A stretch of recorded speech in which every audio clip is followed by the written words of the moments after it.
BJP के संगठन चुनाव का दौर जारी है। कार्यकर्ताओं को योग्यता और नेतृत्व क्षमता के आधार पर पद मिलेंगे। हालांकि संगठन चुनाव बीजेपी के लिए इस बार एक टास्क है, क्योंकि कई जगह सहमति नहीं बन पा रही, कई जगह विरोध की आवाजें सड़क पर आ रही हैं और इस पर विपक्ष को हमला बोलने का मौका मिला है।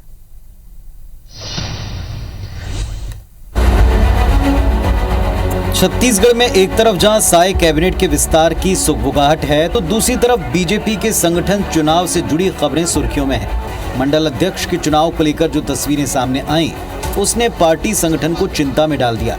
पद को लेकर दावेदारों में जो खींचतान देखने को मिली, उससे पार्टी का अनुशासन तो तार-तार हुआ ही, कांग्रेस को बीजेपी को घेरने का मौका भी मिल गया।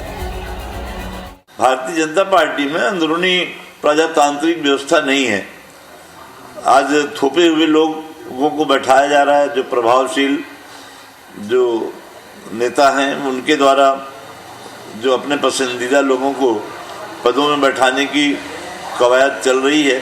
आंतरिक प्रजातंत्र होना चाहिए। जब चुनाव की बातें हैं तो कार्यकर्ताओं को अधिकार होना चाहिए। कांग्रेस के हमले के बाद बीजेपी ने भी उसे आईना दिखाने में देर नहीं की। कांग्रेस को अपने गिरेबान में झांकने की नसीहत दी गई। कांग्रेस को मतलब हमारे संगठन में भी क्या काम हो रहा है इसकी चिंता है। कम से कम अपना बंगला झांक लेते, जिसके घर में इतने छेद हैं कि उन छेद से हर चीज़ दिखता है, वो हमारे यहाँ झांक रहे हैं। तो भाजपा पूरी तरह से लोकतांत्रिक प्रक्रिया में अपने संगठन को खड़ा करती है।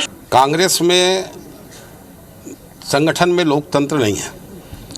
भारतीय जनता पार्टी बूथ इकाई से लेकर राष्ट्रीय स्तर तक संगठन का चुनाव लोकतांत्रिक ढंग से संपन्न कराती है और हम प्रयास करते हैं कि संगठन के चुनाव में कार्यकर्ताओं के बीच समन्वय स्थापित हो।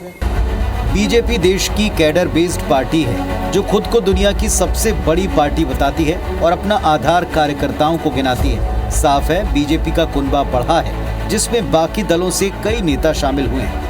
वहीं कुछ जमीनी कार्यकर्ता लगातार पार्टी के लिए काम करते आए हैं। ऐसे में संगठन के पदों पर चुनाव एक अनार 100 बीमार जैसे हालात को दर्शा रहे हैं। अब पार्टी इस चुनौती से कैसे निपटती है, अनुशासन का डंडा चलाती है या नाराज कार्यकर्ताओं को मनाने में ऊर्जा लगाती है, ये देखना दिलचस्प होगा। Bureau report, IBC 24। तो चलिए, अब भारतीय जनता पार्टी के संगठन चुनाव, जिसके लिए एक टारगेट ऑलरेडी सेट है कि इस साल के अंत तक कहां तक चुनाव होने हैं, वो वक्त पर पूरा होता है कि नहीं, इस पर भी नजर हमारी बनी हुई है।